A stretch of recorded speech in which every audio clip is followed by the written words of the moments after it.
Jėzau, sukurk manyje nekaltą ir minkštą širdį. Ieškančią tik tai tavęs, nuo ryto lig sutemos. Laukiu dvasios tavos, kaip sargybinis ryto aušros. Ir atsiveriu prieš tave, savo meilę pakeisk mane, kad gyriaus giesmė skambėtų, karaliau tik tau vienam. Jėzau, o Jėzau, sukurk naują širdį man, kad gyriaus giesmė skambėtų, karaliau tik tau vienam. Jėzau, o Jėzau, sukurk naują širdį man, sukurk naują širdį man, sukurk naują širdį man.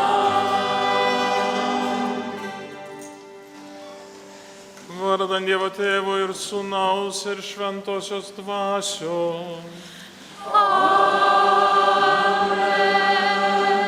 Ramybė jums.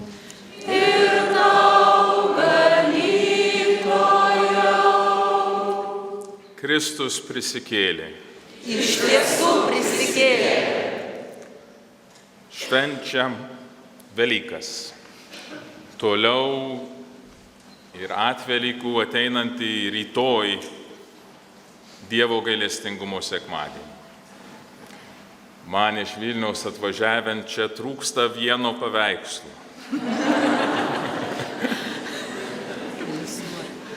Bet supratau, kad tas paveikslas už nugaros yra lygiai tas pats. Jei prisikėlusio Kristaus Dievo gailestingumo spinduliai eina iš jo širdies, tai šventoji dvasia yra tie patys spinduliai, kur nusileidžia ant apaštalų. Leiskim, kad tie spinduliai persmelktų mūsų širdis šį Dievo gailestingumo sekmadienio plačiaja prasme išvakarę. Priimkim Dievo gailestingumo malonės, kuris šiandien nori mums suteikti. Atverkit vartus, kur teisybė gyvena, įžengsiu Dievui dėkosiu, štai čia Dievo vartai, pro juos teisieji gali įžengti. Dėkoju, kad mane išgirdai tu, kad esi vaduotojas mano. Viešpatie, tau dėkoju, kad mane išgirdai. Viešpat su jumis. Pasiklausykime Šventosios Evangelijos pagal Morkų.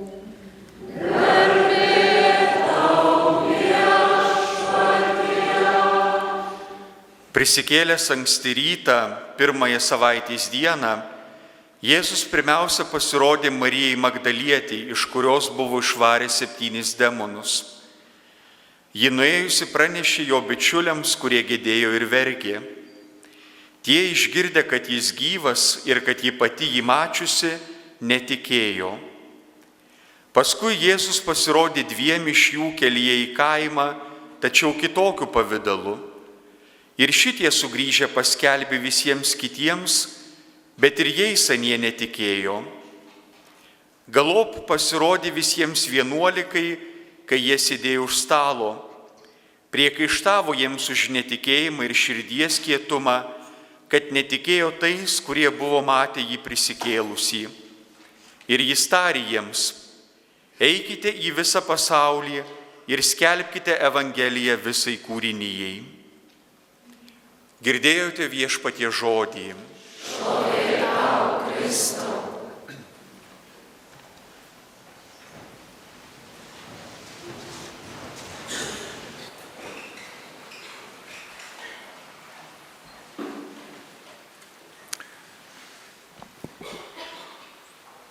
Kai Rūtos pasakė pradžioje konferencijos, kad norėjau ateiti pasiklausyti Mary konferenciją, tai tik pasakė pusę tiesos. Dievo apvaizdos keliai mums yra nežinomi. Mums pirmiausiai reikia pasitikėjimo, drąsos ir ištikimybės. Ir tada jis mus veda ten, kur jis nori. Kartais, kaip istorijose girdėjome, reikia drąsos, tikrai drąsos žengti tą žingsnį. Aš norėjau pasiklausyti, ką Mary turėjo pasakyti, ir todėl, kad mūsų keliai jau buvo susitikę prieš kažkur 27 metus. Kai Rūta minėjo, kad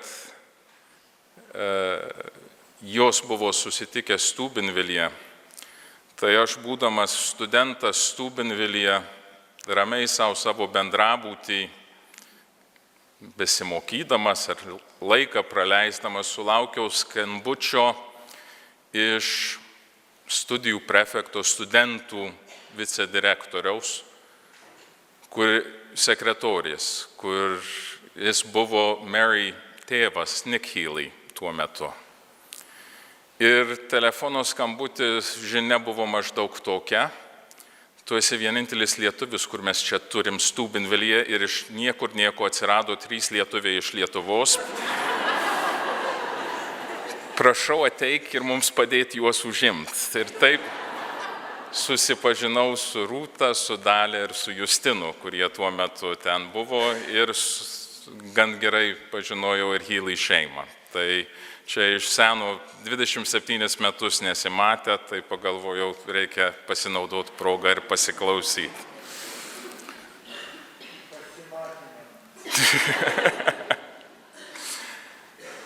50 metų jau charizminis atsinaujinimas gyvuoja bažnyčioje. Čia kitas pavyzdys, kaip yra nežinomi Dievo keliai. Kaip Dievo dvasia pradėjo veikti bažnyčioje, bažnyčios pradžioje, kaip jau girdėjom, galingų būdų, į po Antro Vatikano suvažiavimo pradėjo plačiai reikštis ir bažnyčioje. Tai yra naujasis pavasaris, naujas kvietimas į gyvai įgyvendintą tikėjimą. Ir atsinaujinimo kvietimas, kuris duoda savo ženklus. Tai yra, kaip minėjau mišių pradžioje, Dievo gailestingumo išraiška žmonėms. Kad Dievas duoda mums savo dvasią, duoda mums savo dovanas, tai yra jo meilės išraiška. Ir sugebėjimas priimti jo meilę mums yra mums didžiausias iššūkis. Bet Dievas ne tik kviečia, jis taip pat ir įgalina. Ir nuo pat pradžių mes tą matom, jei stebim mūsų išganimo istoriją. Dievas, kuris sukuria žmogų iš meilės, dėl meilės, kuris sukuria žmogų pagal savo paveikslą, nenusisuka nuo žmogaus, kai žmogus nusisuka nuo jo. nuo pat ištrėmimo iš rojaus, dirbti žemę, prakaituoti, patirti kančias nupelnytas. Dievas pastoviai ieško žmogaus. Siekia, kad vėl galėtų susigrąžinti žmogų ir savo tautą. Ir tai daryti jis pasirenka žmonės, ištiesia ranką, kalba žmogui tiesioginiai ar per tarpininkus ir įgalina tuos tarpininkus veikti. Duoda jiems drąsos, leidžia jiems pasirodyti Dievo galybės ženklais ir būrė savo tautą. Mes tą matom per visą išganymo istoriją. Kaip jūs pasijaustumėte išgirdę Dievo balsą, kuris jums pradėtų aiškinti: esu Dievas ir noriu, kad tu man pastatytum didžiulį laivą ir surinktum įvairius žvėris, galvojat, kad jos kaimynai nemanė, kad jis išprotėjo? Abraomas, kuriam Dievas pasako, paaukok savo sūnų. Jei žmonės nori nužudyti savo sūnus, mes juos siunčiam pas medikus. Reikia drąsos, reikia būti tikram, kad tikrai girdi Dievo balsą. Ir visa Mozės išganymo istorija. Dykumoje vaikštant išgirsti krūmą tau sakant, nusiimk batus, švelniai tariant, keista. Bet dar ne to jis matys. Eik pas faraoną ir sakyk, paleisk mano žmonės. Ir davė ženklų, kad jis galėtų parodyti, kad jis kalba Dievo vardu. Ir Dievas užkietino faraono širdį. Įdomi ta išganymo istorija. Dievas tave siunčia, įgalina tave su stebuklais ir tuo pačiu užkietina faraono širdį, kad tavo balsas, kur kalbi Dievo žodžių, byrėtų kaip žirniai nuo sienos. Tam, kad Dievas galėtų įvykdyti dar didesnį planą. Bet tam reikia pasitikėjimo ir drąsos. Ir jei skaitom šventąjį raštą, Dievas kaip ugdytojas mokina ir veda savo žmonės toje drąsoje ir nuolatos įgalina. Pranašams nebuvo lengvas gyvenimas. Pasiskaitykit. Dažniausiai baigėsi labai blogai. Bet jiems reikia ištikimai skelbti tą žodį. Ir su krikštu. Mary labai gražiai pasakė. Su Antro Vatikanu visi Dievo tautos nariai yra įgalinti veikti, daryti stebuklų. Kita pusė tos monetos yra išryškinta Antro Vatikano suvažiavimo, kad visi Dievo tautos nariai yra pranašai. Pranašų gyvenimas turi iššūkių. Reikia ir drąsos, ir įgalinimo. Bet Dievas duoda. Ir per tą įgalinimą jis mus atvedė į išganymą. Kvietimas yra. Ne tik 12, ne tik 70, bet jis visiems mums tą patį sakė po prisikėlimo: eikite į visą pasaulį ir skelbkite Evangeliją. Ir krikštykit visus žmonės vardant Tėvo ir Sūnaus ir Šventosios Dvasios. Kvietimas yra. Įgalinimas irgi yra. Kiekvienas iš mūsų krikšto metu, sutvirtinimo metu buvome patepti Šventąją Dvasią. Mes jau turime viską, ko mums reikia būti Kristaus skelbėjais, jo gerosios naujienos skelbėjais. Ir rezultatas girdėjome pirmajame skaitinyje. Apaštalai, kurie daro stebuklus ir juos bando nutildyti, koks jų atsakas? Mes negalime tylėti. Negaliu. Pasakyk man nekvėpuoti, aš tau atsakysiu. Aš negaliu nekvėpuoti. O mes? Ar mūsų atsakymas yra, aš negaliu kitaip elgtis. Aš esu pakrikštytas, aš turiu Šventąją Dvasią ir kitaip elgtis aš negaliu.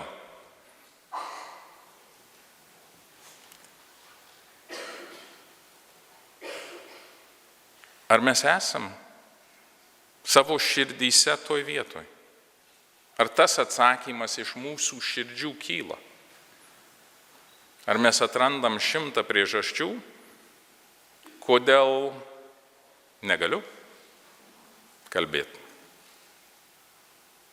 Labai gražus pavyzdys, Mary buvo kavinėje. Kas iš mūsų išdrįstų prieiti prie žmogaus ir net nesakyti, aš noriu tave pagydyti, aš noriu už tave pasimelsti. Mūsų visuomeniai tai nelabai priimtina. Bet tai yra mūsų pašaukimas.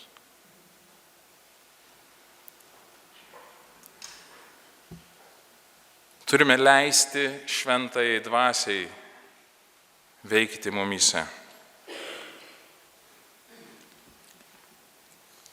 Įsivaizduokit žmogų, kuris turi raktą,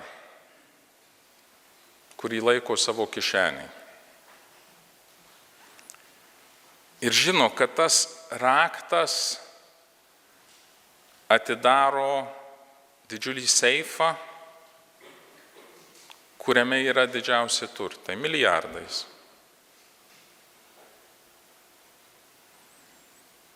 Bet jis pasitiki Dievu ir kasdien meldžiasi, kad jis laimėtų loteriją. Didis jo pasitikėjimas. Ne tik, kad meldžiasi, bet jis turi proto kasdien pirkti loterijos bilietą.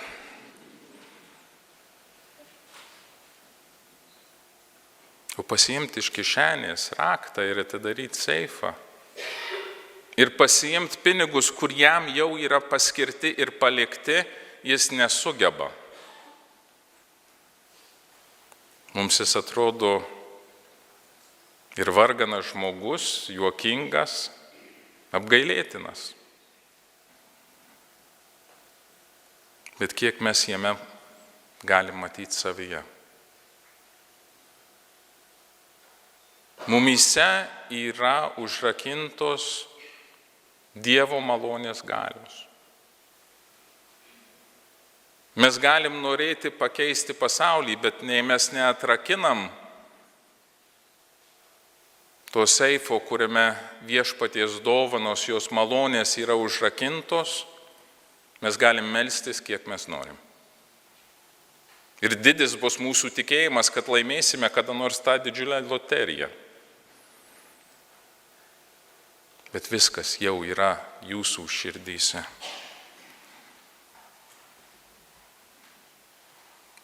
Kaip pasinaudoti tuo raktu?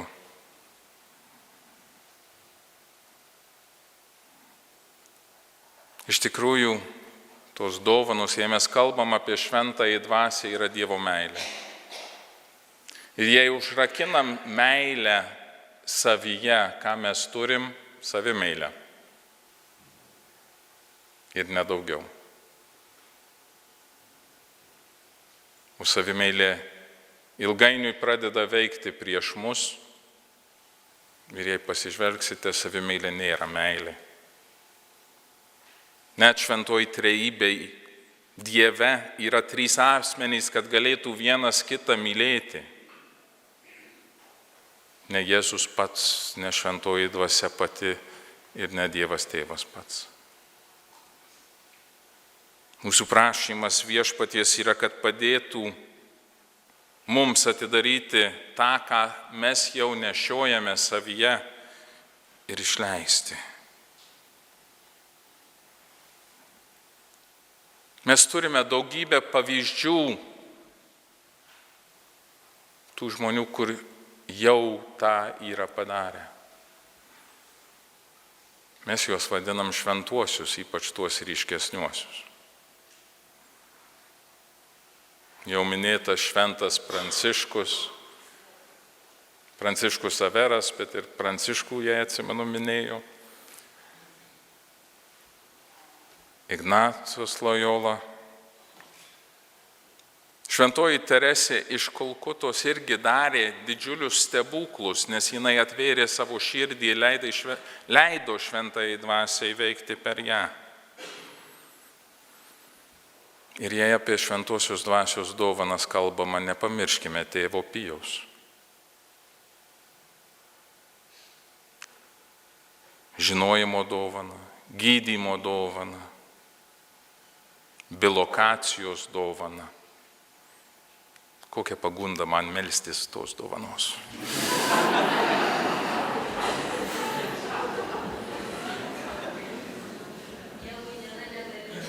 Dievui nėra negalimų dalykų.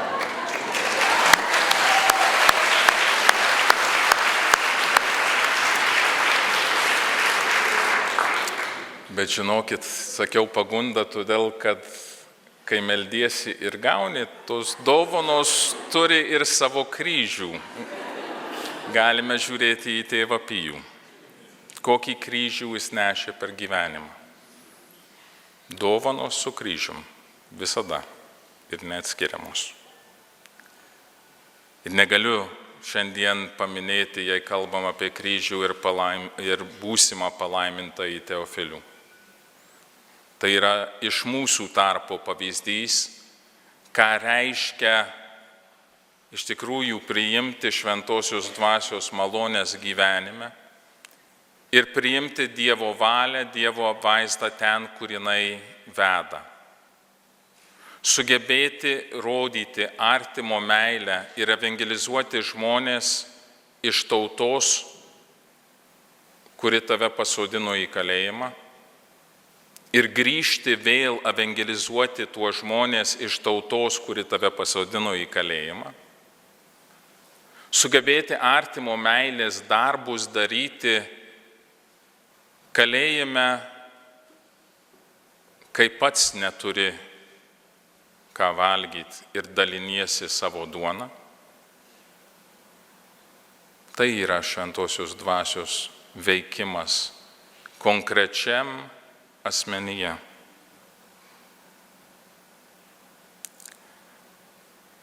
Kiekvienam duotas savas lobynas. Ir raktas yra jūsų rankose. Jūs jį galite atidaryti ir išleisti. Išleisti į apyvartą, kaip tam, kurie buvo patikėti 10 talentai ar 5 talentai. Kartais galvojam, kad tik turim vieną ir Dievas yra griežtas ir norim ir tą paslėpti. Bet tas pats yra ir ekonominiam gyvenime. Jei kiekvienas žmogus sugeba turėti pridėtinės vertės ir sukurti ją, ir ją paleidžia į visuomenę. Ir jei kiekvienas žmogus tą padarytų, mūsų bendras visuomenės gyvenimas būtų geresnis. Jei naudoju savo talentus ir kuriu gėrį, jei visi tą daro, visų gėris kyla. Tas pats ir dvasiniam gyvenime. Jei visi leisime viešpaties dvasiai veikti per mus ir mesime savo dovanas į apyvartą, tada visos visuomenės gėris, dvasinis ir bendrai gėris augs. Tai yra tas kvietimas, kuris šiandien mums duodamas.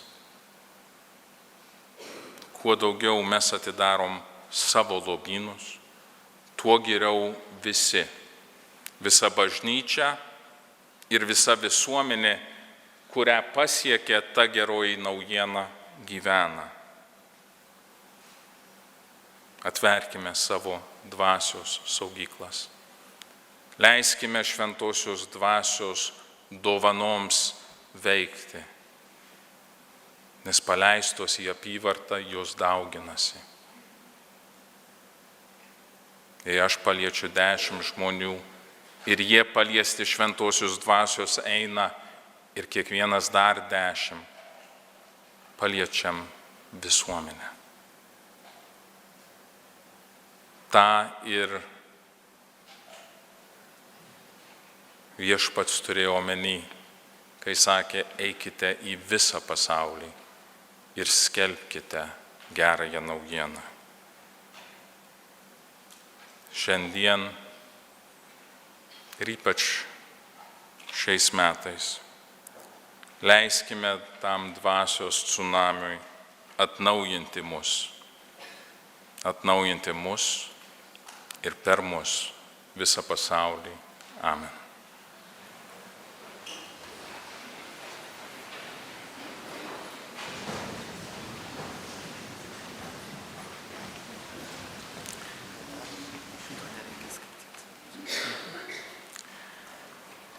Dievas mums leidžia džiaugtis jo sūnaus prisikėlimo džiaugsmu.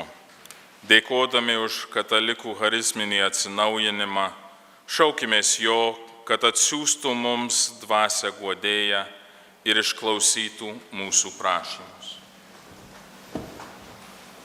Po kiekvieno maldavimo melsimės šventojoje dvasioje. Melskime už šventąją bažnyčią, už popiežių Pranciškų, visus vyskupus, kunigus, diakonus ir visus tikinčiuosius, kad tu švenčiausioji dvasia jiems vadovautų.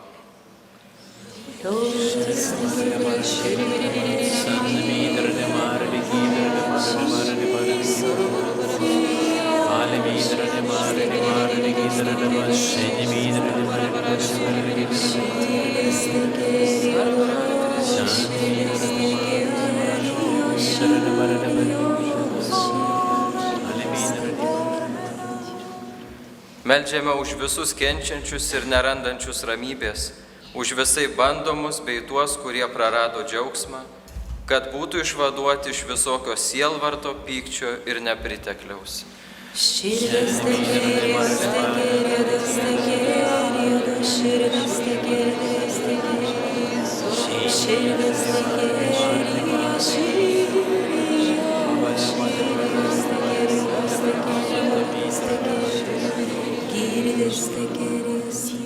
Meldžiame už netikinčius ir abejojančius, tegul Kristaus prisikėlimo šviesa apšviečia širdis ir protus ir išlaisvina iš netikėjimo grandinių.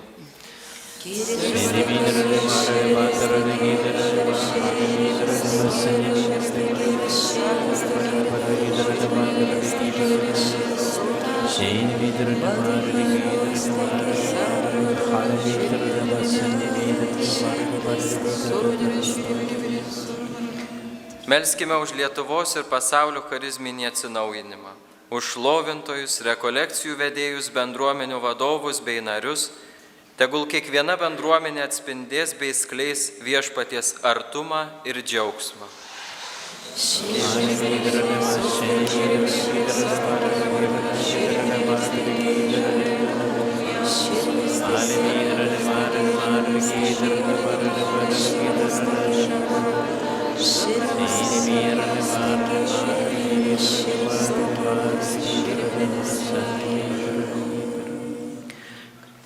Melskime už jaunimą Lietuvoje ir visame pasaulyje, kad nebijotų savo gyvenimo dovanoti Kristui kunigystėje ir vienuolystėje, o nerandantis pašaukimo jį kuo greičiau atrastų, užtariant šventiesiems Kazimierui ir Jonui Bosko.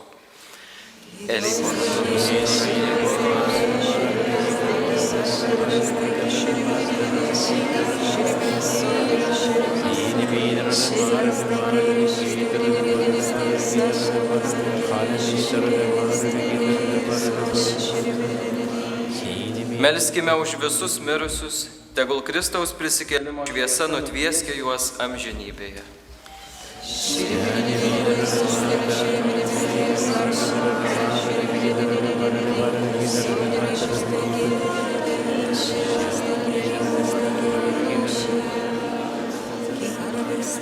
Melskime už mus šios eucharistinės puotos dalyvius, kad užtariami švenčiausiosios mergelės Marijos, mylimosios šventosios dvasios sužadėtinės, gautasias dovanas džiaugsmingai kitiems dovanotume ir liudytume prisikėlusi Dievo Sūnų.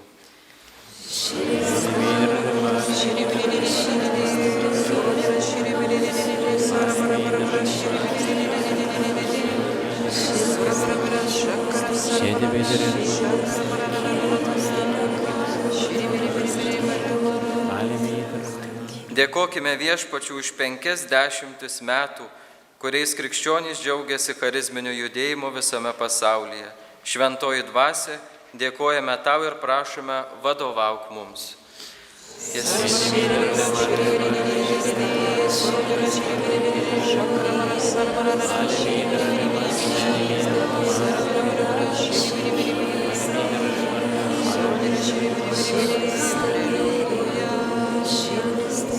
Dėkokime Viešpačiui už šią Dievo gailestingumo savaitę. Tegul Viešpaties dvasia kiekvienam žmogui įlieja į širdis Dievo gailestingumo trykštančio iš perverto Kristaus šono.